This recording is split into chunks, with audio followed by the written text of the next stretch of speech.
Olá, meus amigos, que Deus abençoe a todos, que a graça do nosso Senhor Jesus esteja sobre a vida de todos. Bem, nós estamos de volta para dar continuidade hoje ao penúltimo capítulo do livro de Gálatas, o quinto capítulo. E nós vamos então trazer hoje alguns assuntos aqui importantes. Eu até particularmente acredito que o capítulo 5, ele é o capítulo central do estudo de Gálatas, porque no capítulo 5, Paulo ele vai dar um ultimato aos Gálatas, deixando bem claro, ele vem explicando, ele vem mostrando, ele vem fazendo comparações, vem trazendo analogias, ele fala sobre um assunto muito conhecido entre aquele povo, ele fala sobre Abraão, né? O pai do judaísmo, o patriarca do judaísmo. Só que no capítulo 5, Paulo então ele deixa bem claro. Ele, como diz no dito popular, Paulo coloca as cartas na mesa e diz o seguinte: olha, se vocês optarem por praticar as obras da lei, vocês estão separados de Cristo. Paulo, ele é bem taxativo, bem duro, bem incisivo, ele não mede palavras, sabe? É aquele momento em que ou ele conscientiza o povo ou ele perde o povo de uma vez. Mas do jeito que as coisas estavam andando, Paulo não podia permitir. Então é o que nós vamos tratar hoje no capítulo 5. No capítulo de ontem, o apóstolo Paulo ele fala sobre aqueles que, ainda que sejam herdeiros, se eles forem crianças, nefiós, eles serão iguais a um escravo. Só que Paulo, ele compara a criança àqueles que estão ligados à lei. Porque, na visão de Paulo, aqueles que estão ainda se submetendo ao legalismo, a festas religiosas, a guarda do sábado, a festa de Pentecostes, a Páscoa, festa de lua, o jubileu, aqueles que ainda buscam a circuncisão como um sinal da aliança com Deus, quer dizer, tudo práticas do judaísmo, tudo princípios do judaísmo, ele considera esse tipo de cristão crianças. E ele fala, enquanto você é criança, em nada você difere de um escravo. Qual o direito de escravo? Não tem direito nenhum. Então, pessoas que querem buscar a Deus hoje, na nova aliança, tentando praticar princípios da lei, vão perceber que vão lutar, que não vão desfrutar absolutamente nada. Por quê? Porque são crianças, e crianças, na fé, em nada diferem dos escravos. Para Deus, filhos adultos são ruiós.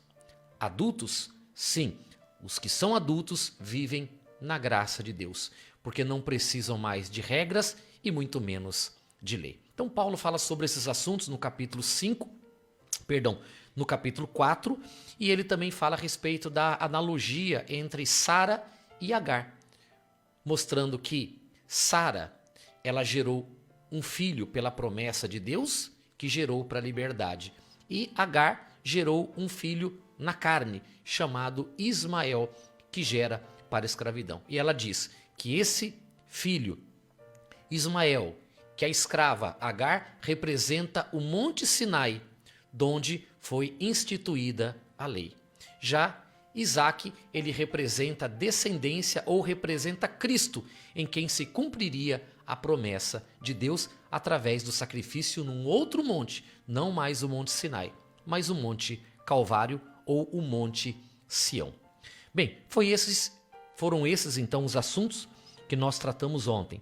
Hoje nós vamos então aqui ao capítulo 5, Você recebeu a apostila através do WhatsApp que nós te enviamos. Então nós vamos agora fazer a leitura aqui do plano do estudo do capítulo 5, tá certo? Vamos ler juntos então. Quinto capítulo. No penúltimo capítulo de Gálatas, Paulo demonstra que Cristo nos libertou da lei e da escravidão. Agora, em Jesus, somos filhos de Deus, da linhagem do livre Isaque, filho da promessa, e não da descendência do escravo Ismael, filho da carne. Deus nos libertou da lei em Cristo para vivermos em liberdade. Essa liberdade só pode ser experimentada se, pela fé, confiarmos na graça de Deus. Se contaminados pelo fermento do legalismo, voltarmos à prática da lei, nos desligaremos de todos os benefícios da cruz e do sacrifício de Cristo. Nesse caso, decaímos da graça. O fato é que jamais podemos confundir liberdade com libertinagem. Nesse ponto, Paulo mostra que o amor, como fruto do Espírito e dom supremo, cumpre toda a lei, pois quem ama não deseja o mal ao seu próximo. Sendo assim, o amor é o limite da liberdade. Paulo, de forma incisiva, alerta cada cristão sobre a imprescindível necessidade em se andar no Espírito, como único meio de não ceder aos desejos e concupiscências da carne.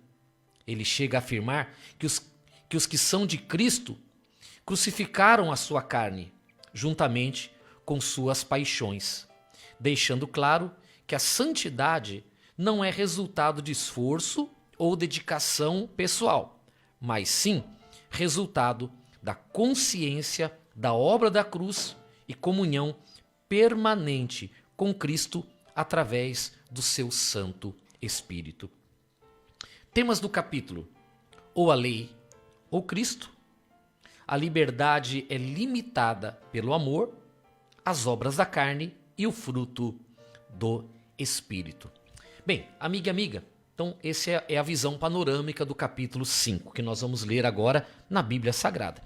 E eu peço então, gentilmente, que você, por favor, abra sua Bíblia em Gálatas capítulo 5, a partir do primeiro versículo. Nós vamos então a esse texto que fala sobre ou a lei ou Cristo. Você encontrou? Muito bem, então vamos realizar uma breve oração. Decline sua cabeça, feche os seus olhos. Pai querido e amado, em nome do nosso Senhor Jesus, nós te louvamos e te agradecemos por mais um momento em que nós podemos estar aqui na tua presença e podermos, meu Pai, aprender. Podermos, meu Pai, ter a nossa mente exercitada com o aprendizado vindo da tua palavra. Pedimos ao Senhor que nos ilumine a nossa mente e o nosso coração, nos dando sabedoria, entendimento para compreender e humildade para procurarmos viver a tua vontade, a tua palavra. Meu Pai, que o teu Espírito Santo tenha total liberdade para falar conosco, para trabalhar em nosso coração, porque nós queremos receber a revelação do Evangelho. Em nome de Jesus, amém e graças a Deus. Bem, o capítulo 5 então, que como eu falei é o capítulo central da carta de Paulo aos Gálatas, né? Porque aqui Paulo vem dar um ultimato. Ele vem então expor claramente o que ele pensa e qual é a decisão que a igreja precisa tomar. Ele fala assim, olha: ou a lei ou Cristo. Para a liberdade foi que Cristo nos libertou. Permanecei, pois, firmes, e não vos submetais de novo a jugo de escravidão.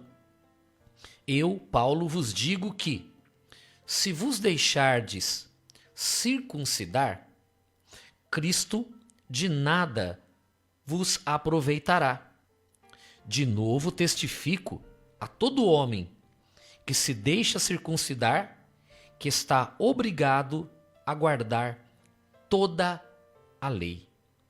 De Cristo vos desligastes, vós que procurais justificar-vos na lei, da graça decaístes. Porque nós, pelo Espírito, aguardamos a esperança da justiça que provém da fé. Porque em Cristo Jesus, nem a circuncisão, nem a incircuncisão tem valor algum, mas a fé que atua pelo amor. Vós corrieis bem. Quem vos impediu de continuardes a obedecer à verdade? Esta persuasão não vem daquele que vos chama. Um pouco de fermento leveda toda a massa. Confio de vós no Senhor, que não alimentareis nenhum outro sentimento. Mas aquele que vos perturba, seja ele quem for, sofrerá a condenação. Eu, porém, irmãos, se ainda prego a circuncisão, que não é o caso, por que continuo sendo perseguido? Logo, está desfeito o escândalo da cruz. Tomara até se mutilassem os que vos incitam à rebeldia. Muito bem, então vamos voltar um pouquinho aqui no capítulo 5, versículo 1. Vamos tocar em alguns pontos aqui importantes. Então, Paulo começa o capítulo 5 dizendo que para liberdade ou eleutéria foi que Cristo nos libertou. Essa palavra eleutéria no original, ela fala sobre liberdade num todo, mas ela é bem específica quando fala liberdade de uma pessoa que era escrava e foi posta em liberdade. Porque essa palavra liberdade, ela não é a liberdade que eu tenho ou que você tem apenas, mas é a liberdade de alguém que ficou 30, 40, 50 anos preso, escravo, e num dado momento alguém diz para ela assim, ó, você está livre. Ela é tomada de uma alegria, ela é tomada de uma satisfação, de um regozijo tão expressivo, e é justamente essa liberdade expressa que é eleutéria. Então, quando a Bíblia fala aqui para a liberdade, é para essa liberdade alegre, feliz, essa liberdade que tem como reconhecimento que alguém te libertou, né? Para a liberdade foi que Cristo nos libertou. Para essa liberdade acompanhada de uma extrema satisfação. Aí ele fala, permanecei, pois, firmes e não vos submetais de novo a jugo de escravidão. Por que de novo? Porque haviam pessoas que eram oriundas do judaísmo, pessoas que haviam passado pelo judaísmo, haviam conhecido de perto a escravidão daqueles rituais duros do judaísmo. E agora Paulo está dizendo, vocês, quando ouviram o evangelho, se libertaram daquele jugo pesado da lei, aquele jugo de escravidão que era de manhã, que era tarde, que era noite, que era sábado, que era domingo, que era, sabe, era o tempo todo, na hora de comer, tudo, olha, a todo momento, a cada instante, eles estavam sujeitos àquela lei rigorosa de Moisés. E o descumprimento de qualquer preceito da lei culminava sempre numa grande maldição. Eu vou dar um exemplo para você entender. 2 exemplos. A lei dizia que, por exemplo, se uma mãe ela tivesse um filho desobediente e ela chegasse para esse filho e ela chamasse a atenção dele naquilo que ele está errando e esse filho tornasse a errar após ser repreendido, a lei dizia que a mãe deveria chamar os vizinhos diante de um sacerdote e apedrejar o próprio filho. Era o que a lei dizia. A lei era muito dura. E Paulo está dizendo aqui, vocês estavam debaixo da escravidão dessa lei. Um outro exemplo. Se na casa de um judeu apareceu uma mancha na parede, que nós chamamos de mofo, se esse mofo for superficial, o sacerdote vem até a casa, ele vai analisar aquele mofo. Eles vão cavar um buraco. Se aquele mofo não atingiu o tijolo da casa, a estrutura da casa, Então eles trocam o reboque da casa e fica tudo certo. Mas se por acaso aparecer aquele mofo e aquele mofo atingir o tijolo, a casa tem que ser demolida. Eles não poderiam continuar morando naquela casa, porque é como se a casa estivesse leprosa. A casa estava mofando por causa do pecado. Assim, veja, eu falei sobre 2 preceitos da lei. São 613. Paulo disse, vocês estão querendo se submeter de novo a jugo de escravidão? Vocês já foram libertos quando vocês eram crianças, vocês foram libertos dessa escravidão, né? Libertos, crianças na fé, agora vocês se tornaram adultos pela graça, pelo evangelho, porque agora vocês conheceram a liberdade que é em Cristo e vocês de novo estão voltando, se submetendo a jugo de escravidão? É até difícil de compreender isso, não é? É até difícil. Aí Paulo no versículo 2 fala assim, olha, eu, Paulo, vos digo, que se vos deixardes circuncidar, Cristo de nada vos aproveitará. A circuncisão era a primeira cerimônia realizada para um judeu, seja ele judeu por natureza, por ser filho de judeu, ou uma pessoa que fosse um prosélito. Ele se converteu ao judaísmo. Então ele tinha que se submeter à circuncisão, que era uma pequena incisão que era realizado na pele do prepúcio, né? Ou o corte do prepúcio, melhor dizendo. Era arrancado aquela pele que cobre o órgão sexual masculino. No caso da criança recém-nascida, com 8 dias. No caso de um convertido, assim que ele professa a fé dele, né, no judaísmo, então ele tinha que passar pela circuncisão. E o povo, os membros da igreja da Galácia, que haviam sido evangelizados com o evangelho da graça, Paulo havia exposto Cristo para eles crucificado, quer dizer, Paulo mostrou todo o significado da morte de Jesus, o sacrifício na cruz, a renúncia da vida de Jesus, porque que ele viveu aqui nesse mundo 33 anos e morre como se fosse o pior dos pecadores. Por que tanto sofrimento? Por que a cruz? Se a cruz era punição para crimes hediondos e ele não cometeu nada. Paulo explica tudo isso. Fala sobre as profecias. Paulo ele fala sobre o porquê da morte de Cristo, o sacrifício vicário de Cristo. Paulo explica tudo isso e a igreja, naquela ocasião, se converte, né? Ela se entrega a Cristo baseado na mensagem que Paulo levou para eles a respeito da graça, dizendo para eles que quem está em Cristo Jesus está livre dos preceitos da lei, porque eles estão agora vivendo em liberdade. Então, aquelas cerimônias, aqueles rituais, a circuncisão, sacrifícios de animais, tudo aquilo que compunha a lei, eles estavam livres daquilo. Agora, eles apenas tinham que cumprir 2 mandamentos. Paulo vai falar isso um pouquinho mais na frente. O amor. Porque quem ama a Deus e ama ao próximo, cumpre tudo aquilo que a lei esperava que o judaísmo levasse como forma de obediência a Deus.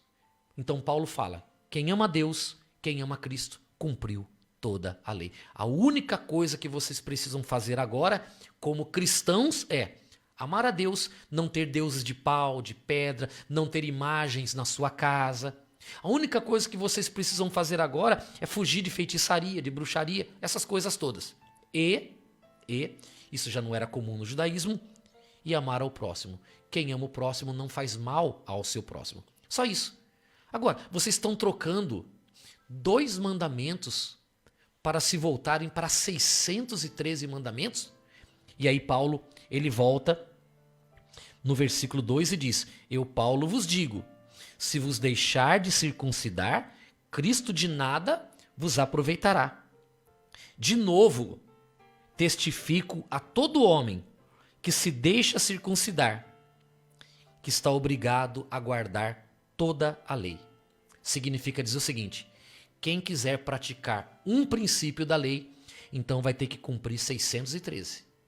Ou você apenas ama a Deus e ao próximo e vive pela fé na obra de Cristo, se você quiser cumprir os princípios da lei que é sacrifício pessoal, que é cerimoniais, indumentária, móveis, tudo aquilo que está dentro do que nós chamamos de rituais judaicos. Então você, se optar por esse caminho, saiba que a única forma de você se justificar diante de Deus é cumprindo impreterivelmente 613 mandamentos. Vê, Paulo está sendo bem claro com a igreja. E aí, o versículo 4, então Paulo, ele coloca as cartas na mesa e diz assim: de Cristo vos desligastes. De Cristo vos desligastes. Katargeo. Eu até anotei aqui o significado da palavra katargeo, né? A palavra katargeo quer dizer cortado, separado ou nulo. A palavra mais indicada aqui talvez seja cortado. Aí ele diz, de Cristo fostes cortados, vocês cortaram, quer dizer, vocês se desligaram totalmente de Cristo. Vós que procurais justificar-vos na lei, da graça ekpitó, da graça tendes caído, né?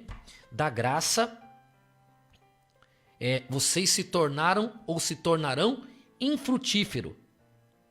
Olha que bacana, a palavra decaístes é ekpitó, que quer dizer tornar-se infrutífero.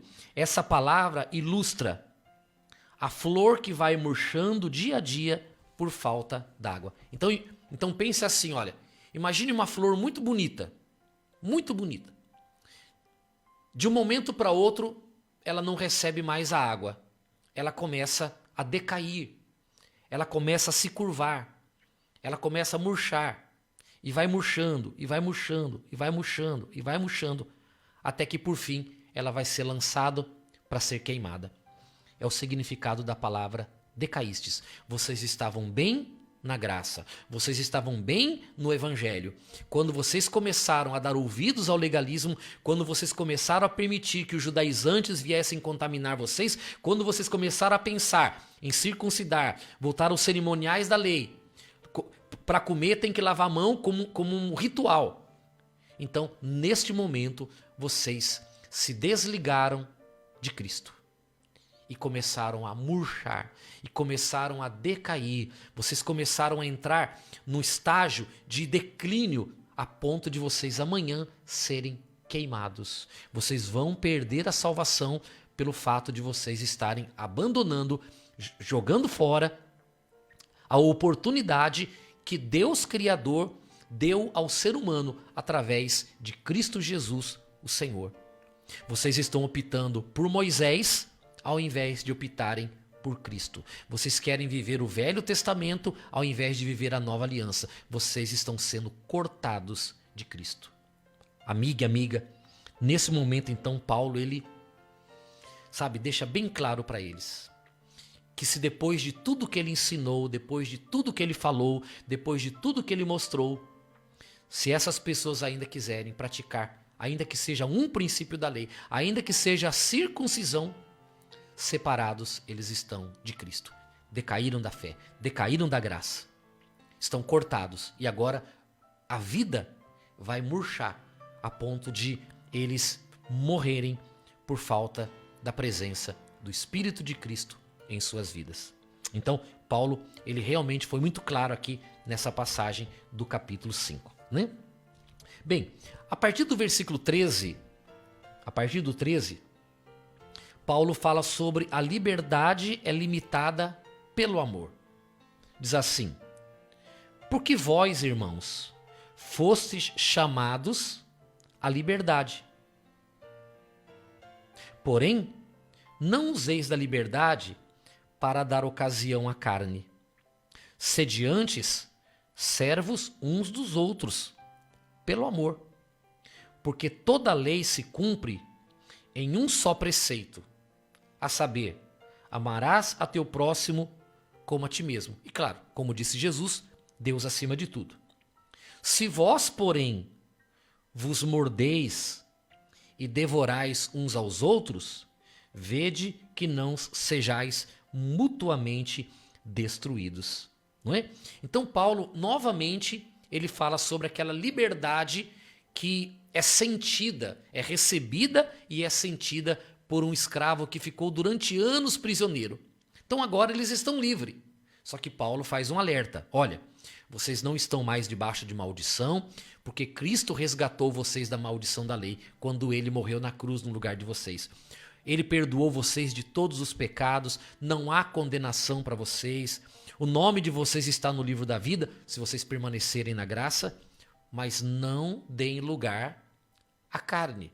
Não permita que essa sensação de liberdade, que esse prazer da liberdade, que esse sentimento de liberdade, de não estar debaixo da lei, de, estar salvo, de não ter que ficar tentando conquistar a salvação, uma vez que Cristo lhes deu a salvação como um dom. Né? Que essa liberdade não seja desculpa para vocês fazerem a vontade da carne. Né? Então ele fala bem claro isso aqui. Porque ele diz o seguinte: o amor cumpre toda a lei. Então, eu devo amar o meu próximo. E se eu amo o meu próximo, porque essa é a vontade do meu Deus, eu não vou fazer mal para o meu próximo. Não vou me prostituir com o próximo, não vou furtar o próximo, não vou adulterar com o próximo, não vou falar mal do próximo, não vou querer me vingar do próximo. Veja, como que o amor, ele aperfeiçoa o homem. Então, quem vive no amor, e esse amor teve origem no Espírito Santo por causa do Evangelho, essa pessoa, por causa desse amor, ela cumpre toda a lei. Todos os mandamentos do Velho Testamento são cumpridos quando uma pessoa tem amor pelo próximo. Qual eram os mandamentos lá do Decálogo, dos 10 mandamentos? Não matarás, não roubarás, não adulterarás, honra pai e mãe, né? Não jurarás em vão. Veja, os mandamentos da lei se cumprem no amor.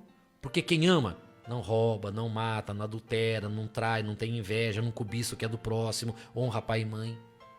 E quem ama a Deus sobre todas as coisas não pratica o primeiro mandamento da lei: não terá outros deuses diante de mim. Quem ama a Deus não tem outros deuses. Quem ama a Deus não crê em santo. Quem ama a Deus não crê em anjo. Ou crê no sentido de colocar a sua fé neles, confiar neles. Uma pessoa que crê em Deus, ela não tem idolatria, ela não tem feitiçaria, ela não crê em horóscopo, ela não fica querendo lemão, jogando carta de búzio, não vai na cigana. Por quê? Porque a vida dessa pessoa está na mão de Deus. Uma pessoa que crê em Deus, uma pessoa que realmente ama a Deus sobre todas as coisas, ela não fica atrás de superstição, de sorte, de benzimento, ela não fica atrás de simpatia, ela não fica atrás de nada disso.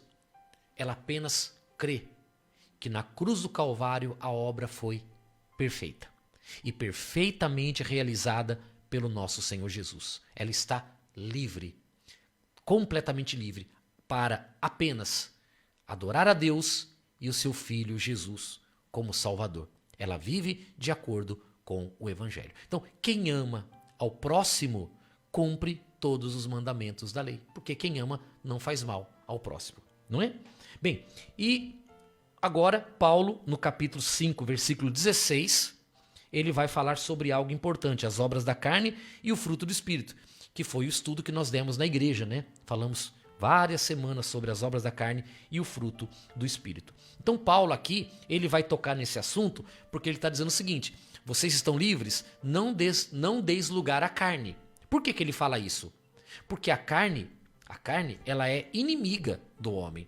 Nós nunca podemos achar que por estarmos em Cristo, estamos livres da nossa natureza humana. Não, a natureza humana continua ali.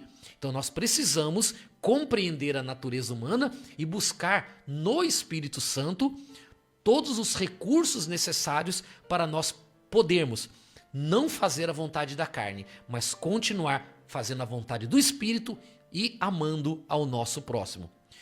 Eu amo o próximo, mas se eu me afastar de Cristo, eu vou deixar a minha carne suscitar. E se a minha carne suscita, eu começo a fazer mal a mim e também ao meu próximo. Então, o controle, a vigilância sobre a natureza humana faz parte da vida de todo cristão. Todos os cristãos precisam cuidar da sua vida com Deus, mas também cuidar da sua natureza humana, que é inimiga de Deus. Veja o que Paulo diz aqui, versículo 16. Digo, porém, andai no Espírito e jamais satisfareis a concupiscência da carne. Olha o remédio que Paulo dá, né? Olha o remédio. Lembra? Reforçando, ele disse: vocês foram chamados à liberdade, mas não useis da liberdade para dar lugar, ocasião à carne. Agora ele fala: andai no Espírito e jamais satisfareis a concupiscência da carne. Então, por que uma pessoa erra? Por que uma pessoa peca? Por que um cristão sincero, ele faz coisa que não deveria? Por que um cristão, ele às vezes está agindo com maldade, com ressentimento, com ódio? Por que tem cristão que não fala com outra pessoa? Por que tem gente que é vingativa? Por que tem gente que é invejosa? Por que tem cristão, por exemplo, que vive irado, com raiva? Por quê? Porque são pessoas que não têm comunhão com o Espírito. Não são pessoas dadas à vontade de Deus. São pessoas religiosas que vivem dentro de uma igreja, que gostam de ir na igreja, mas que não têm sinceridade diante da palavra de Deus. Porque se ela tivesse sinceridade diante da palavra de Deus, ela levaria a sério os ensinos, a oração, o clamor, o estar na igreja, o louvar, o adorar e, em cada decisão da vida, ela colocar a vontade de Deus em primeiro lugar. Para isso, ela precisa ter comunhão com o Espírito. Para isso, ela precisa ser uma pessoa ligada a Deus no seu coração, 24 horas por dia, coração voltado a Deus, coração ligado à vontade de Deus, né? Ela não se distrai com o mundo. Ela pode estar trabalhando, ela pode estar cuidando da casa, ela pode estar viajando, ela pode estar em qualquer lugar. Ela pode estar, sabe, com a família num final de semana, pode estar com o namorado, pode estar com o noivo, mas ela não se desliga do Senhor. Por quê? Porque a todo momento ela diz assim: olha, isso aqui não é o que o Senhor quer que eu faça. Olha, o Senhor quer que eu faça isso aqui, né? Ela está com o namorado, com a namorada, com o noivo, noiva. Opa, isso aqui o Senhor não quer que eu faça, então não vou fazer não. Pessoas que estão no Espírito, né? Pessoas que estão no Espírito. Então, onde quer que ela esteja, ela não perde a comunhão dela com Deus. A presença do Senhor Jesus, a presença da graça de Deus está com ela 24 horas por dia. Então você percebe a cada momento ela colocando sempre a vontade de Deus em primeiro lugar. Isso é andar no Espírito. Só quem anda no Espírito é capaz de ver o pecado e falar assim para ele: não. Só quem anda no Espírito é capaz de perceber sua natureza pendendo para o mal e ela dizer: não. Perdeu a comunhão com o Espírito, você se torna refém da sua própria natureza humana. Então o versículo 17 vai trazer esclarecimento sobre isso. Paulo diz assim, olha, Paulo diz assim: porque a carne milita contra o Espírito e o Espírito contra a carne, porque são opostos entre si, para que não façais o que porventura seja do vosso querer. Mas, se sois guiados pelo Espírito, não estáis sobre a lei. Então, toda pessoa, veja que bacana que é isso aqui, toda pessoa que não é mais criança na fé, não é mais nefiós, mas ela é ruiós, ela é um filho adulto de Deus, não está mais debaixo da lei. Se ele não está mais debaixo da lei, então ele é guiado pelo Espírito. Mas todo aquele cristão que ele ainda permanece nos princípios da lei, tem aquela infantilidade da lei, né? Tem cristãos ainda que precisa colocar uma fitinha no braço para ter proteção, né? Precisa participar de campanhas, precisa fazer voto financeiro com Deus. Aquele tipo de cristão que ele ainda precisa pegar uma pedrinha, né? Ele ainda precisa pegar um pouquinho de terra, ele precisa pegar um raminho de trigo, ele precisa pegar um pouquinho de farinha de trigo para dar prosperidade para ele, né? Superstição, pura superstição. Isso não é exercício de fé, porque a fé é baseada na Bíblia e a Bíblia não ensina a fazer tudo isso. Eu não consigo ver na Bíblia passagens que oriente a gente a ficar pegando pedrinha, pegando farinha, né? Não, nós vemos na Bíblia, por exemplo, vou dar um exemplo. Uma certa ocasião, Cristo, o nosso Senhor, cuspiu no chão, fez lodo, untou os olhos do cego e falou assim para ele: vai e lava-te no tanque chamado Siloé. Ele foi, lavou os olhos e voltou enxergando. Veja, o Senhor Jesus, naquele momento, viu que aquele homem precisava do exercício da fé. E Jesus ajudou ele a usar a fé. Mas pergunto, isso se tornou uma doutrina?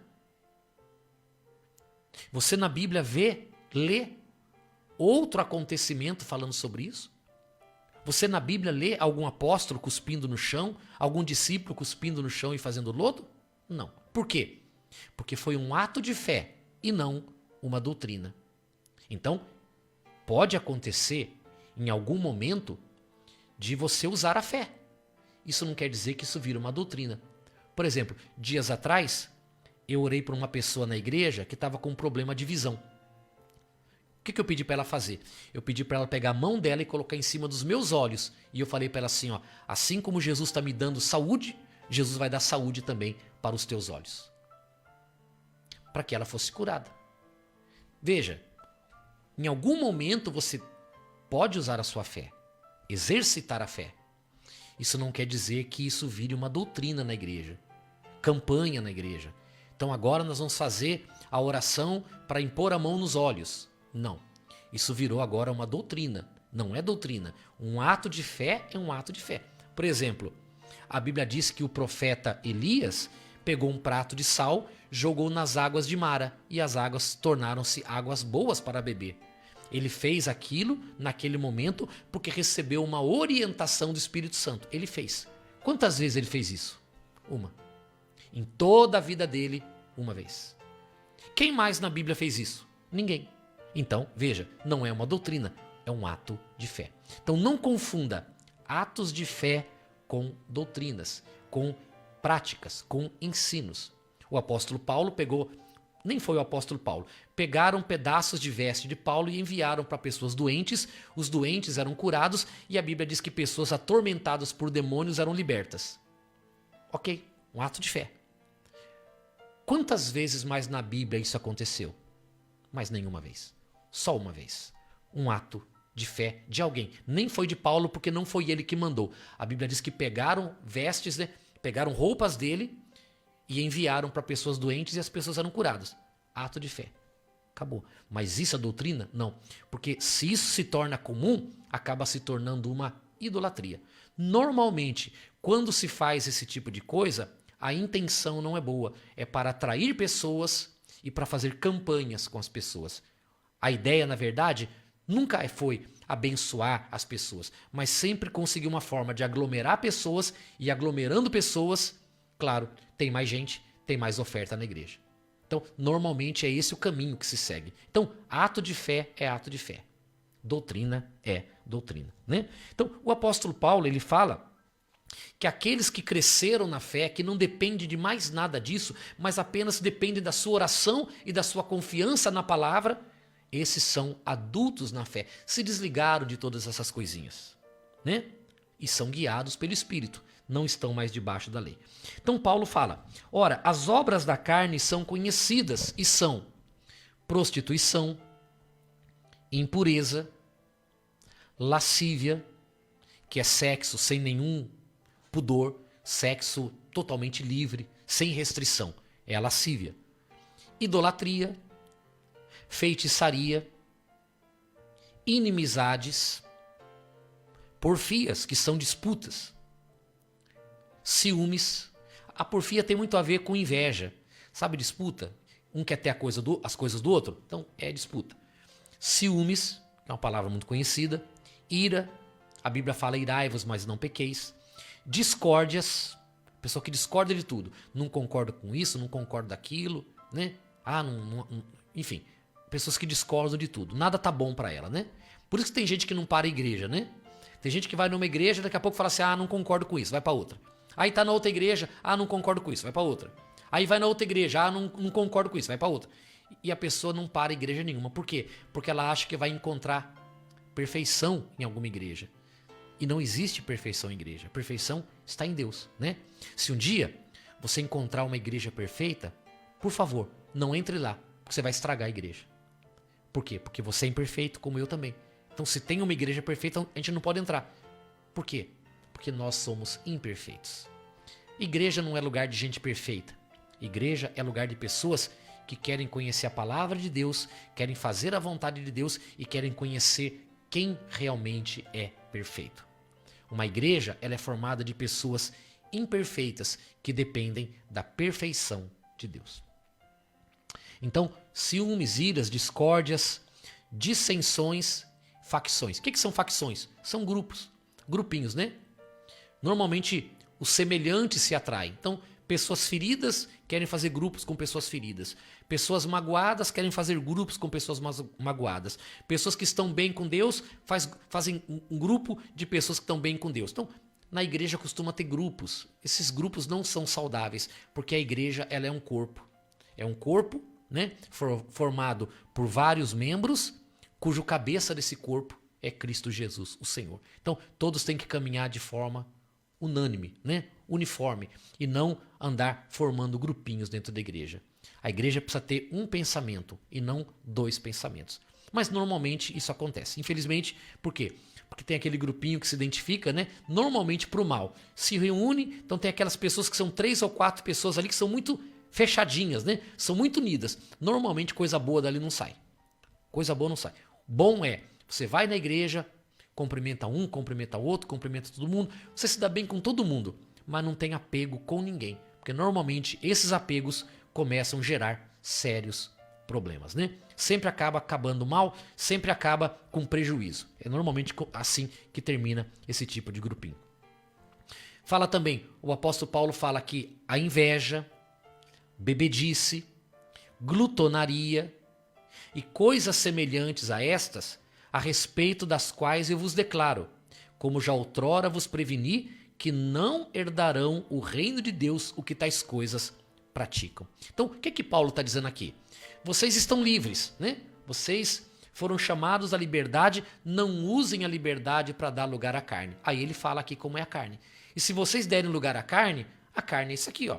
Se vocês não mantiverem comunhão com o Espírito Santo, se vocês não andarem na presença de Deus, daqui a pouco vocês vão estar se prostituindo, vocês vão estar cheio de mágoa e ressentimento no coração, que é impureza, vocês vão estar praticando todo tipo de sexo, idolatria, feitiçaria, inimizade. Por quê? Porque o homem, quando se afasta do Espírito Santo, ele se torna carnal. E o homem carnal, o homem quando perde a comunhão com Deus, se prepara. Primeira coisa, pensamentos muito sujos, descontrole emocional, muita raiva, muito ódio, muito nervosismo. Logo em seguida começam a vir os vícios. Depois dos vícios começam a vir a maldade, a impureza do coração, né? A pessoa começa a ficar chateada e magoada por tudo. Enfim, um problema vai desencadeando outro. O final de tudo isso é o abandono da fé, apostasia. E com a apostasia, a perda da salvação, a perda da alma, caso a pessoa se afaste, né, de Jesus. Então Paulo está trabalhando isso aqui. Tanto que ele diz, né? Como já outrora vos preveni, que não herdarão o reino de Deus o que tais coisas praticam. Então, se a pessoa se entrega à natureza humana, ela vai se afastar totalmente de Deus e ela vai fazer coisas piores do que os incrédulos. Nesse caso, ela não pode herdar o reino dos céus. O versículo 22 diz assim, olha, mas o fruto do Espírito, o que o Espírito produz em nós, ou ele produzirá em nós, se nós mantivermos uma comunhão com ele, se nós procurarmos guardar a vontade de Deus 24 horas por dia, se nós estivermos em comunhão com Deus 24 horas por dia, o resultado disso é amor, alegria, paz, longanimidade, benignidade, bondade, fidelidade, mansidão e domínio próprio. Contra estas coisas, não há lei. Não existe lei para isso, né? Quer dizer, você tem comunhão com o Espírito Santo, então você pode amar, ser alegre, ter paz, ter uma vida longa e abençoada, benignidade, não há maldade em você, bondade, você faz o bem ao próximo, fidelidade, você é fiel a Deus, fiel à família, fiel ao marido, fiel à esposa, você é fiel à empresa que você trabalha, você é fiel na sua palavra, você não tem duas palavras, se você fala que é branco é porque é branco mesmo, se você fala que é preto é porque é preto mesmo, você não tem duas palavras, você não mente, né? Você é uma pessoa fiel. Mansidão, pessoa tranquila, que não fica tentando arrumar confusão, não fica tentando brigar, não quer resolver as coisas na força do braço, não. Você é uma pessoa mansa, né? E domínio próprio. Você não se descontrola. Você fica irado muitas vezes, mas você controla. Você tem vontade de fazer uma coisa, mas você fala assim, ó, não é hora. Não é hora de fazer isso ainda, vou esperar um pouco mais. Ah, eu queria comprar aquele carro. Não é hora ainda, vou esperar. Ah, eu queria comprar aquele sapato. Não, ainda não. Já tenho 30 pares de sapato, não vou comprar mais um, vou esperar, né? Olha, eu queria fazer aquele empréstimo no banco. Não vou fazer porque não é hora. Não é hora de fazer empréstimo. Ah, eu queria, aí eu vou sair desse emprego e vou arrumar outro. Não, não sai agora. Arruma outro, depois você sai. O nome disso é domínio próprio. Domínio próprio. Então, Paulo diz, não há lei para isso. Pratique isso à vontade, porque isso agrada a Deus. Versículo 24. E os que são de Cristo crucificaram a carne com suas paixões e concupiscências. O que é crucificar a carne? Não colocaram Jesus na cruz? Colocaram ele e pregaram ele. Quando a Bíblia fala que nós crucificamos a nossa carne, né? Os que são de Cristo crucificaram a sua carne, é porque nós também botamos a nossa carne na cruz, colocamos um prego nela e falamos aí, ó, por sua causa, Jesus foi para a cruz. Mas agora, por causa de Jesus, eu coloco você na cruz. Você não sai daí mais. Agora você vai ficar aí. Ah, mas eu quero roubar, mas eu quero matar, mas eu quero prostituir, mas eu quero falar palavrão, mas eu quero me vingar, mas eu quero... Aí você fala assim, não, você está pregadinho aí, crucificado aí, daí você não sai mais. Não, eu não faço mais a tua vontade. Você está preso na cruz, você está crucificado aí e eu não faço mais a tua vontade. Então, é isso que Paulo está querendo dizer. Aqueles que estão em Cristo Jesus crucificaram a carne. A nossa natureza humana foi a causa de Jesus ir para a cruz. Mas a ida de Jesus para a cruz foi o motivo de nós também crucificarmos hoje a nossa carne. Para que ela não dite regras mais na nossa vida. Mas isso só é possível em comunhão com o Espírito Santo. Nunca se esqueça disso. Você só tem poder sobre a sua natureza humana em Cristo, no Espírito Santo. Não brinque com a sua natureza humana. Não brinque com a sua carne. Nunca diga assim, olha, eu nunca vou me prostituir. Nunca. Eu nunca vou na feitiçaria de novo. Nunca mais. Já fui muito na benzedeira, já fui muito na feiticeira, eu já fui muito na cartomante. Nunca mais eu vou. Nunca mais eu vou ter ciúmes. Né?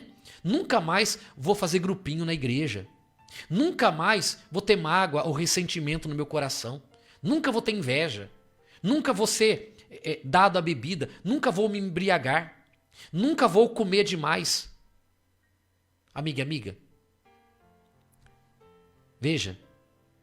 Não é você dizendo nunca que você vai vencer tua natureza humana. Não. Não confie na tua carne. Lembra o que Jesus falou para Pedro? Pedro, o espírito está pronto, mas a carne é fraca. Ora, Pedro. Ora e vigia. Ora e vigia comigo aqui. O segredo, amiga e amiga, é uma vida de oração, comunhão com a palavra, não se desligar da igreja e estar sempre atento aos ensinos da Bíblia. Não faça as coisas do teu jeito. Procure sempre submeter a tua vida à vontade de Deus. E comunhão com o Espírito Santo. Pedindo sempre ajuda para Ele. Nas suas orações. Quando você dobrar o seu joelho. Na hora que você acorda. Quando você vai sair de casa. Quando você está no trabalho. Sempre peça, Espírito Santo me ajuda. Espírito Santo me ilumina. Espírito Santo me dá sabedoria. Espírito Santo me alerta. Espírito Santo, sempre comunhão com o Espírito Santo. Não é? Porque o Espírito Santo é paracleto, de paralelo, e cleto de ajudador. O Espírito Santo é aquele que está ao nosso lado para nos ajudar, lado a lado, sempre conosco. Ele é aquele que nos ajuda nas nossas fraquezas, nos auxilia nas nossas dificuldades. Por isso, a comunhão com o Espírito Santo é fundamental para um cristão viver em liberdade. Não estamos debaixo da lei, não há que se falar de lei para mim e nem para você. Mas essa liberdade tem que ser limitada pelo amor. E o amor a Deus e o amor ao próximo, o amor a Deus e o amor ao próximo, ele é produzido em comunhão com o Espírito Santo. E na comunhão com o Espírito Santo, nós não iremos fazer a vontade da nossa carne. Então, amiga e amiga, Paulo, ele fala então sobre isso, né? Fala sobre escolha que nós temos que fazer, viver pela lei ou viver pela graça. Quer viver pela lei? Cumpra 613 mandamentos. Nunca ninguém conseguiu. Talvez você consiga. 613. Agora, você optou pela graça, optou pelo evangelho, optou em não mais cumprir os mandamentos da lei? Ótimo. Então você está livre da lei. E essa liberdade limitada pelo amor, comunhão com o Espírito Santo, e você não vai fazer mais a vontade da carne. Você vai caminhar com Cristo até o último dia da sua vida nessa terra. E após partir desta vida, você estará para sempre com o Senhor na eternidade. Veja, a igreja da Galácia estava diante dessa oportunidade de uma vida liberta para desfrutar das bênçãos, da salvação e de uma vida com Cristo. E eles estavam sendo influenciados por legalistas que não compreendiam a liberdade em Cristo. E estavam tentando manipular a mente deles, tentando levar a eles um convencimento, uma persuasão de que eles, para serem salvos, eles precisavam, sim, de Cristo, mas também precisavam cumprir a lei de Moisés. O apóstolo Paulo disse não. Moisés cumpriu o papel dele, a lei cumpriu o papel dela. Nós agora estamos numa nova aliança e vivemos pela graça, vivemos pela fé na obra realizada lá na cruz. Como disse Jesus, tetelestai, está consumado. A dívida está paga, nós não devemos mais nada para ninguém. Fomos perdoados pelo sangue de Jesus. Amém? Bom, amiga e amiga, eu vou encerrando por aqui a minha participação.